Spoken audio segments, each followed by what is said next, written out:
निरंकार स्वरूप कालेश्वर महायोगीश्वरा दयानिधि दानीश्वर जय जटाधार भयंकरा।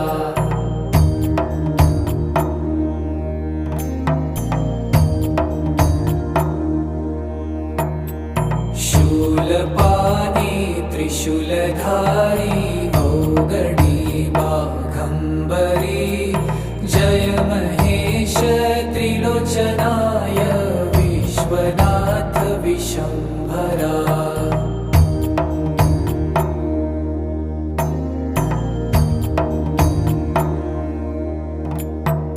नाथ नागेश्वर हरो हर पाप साप विशाप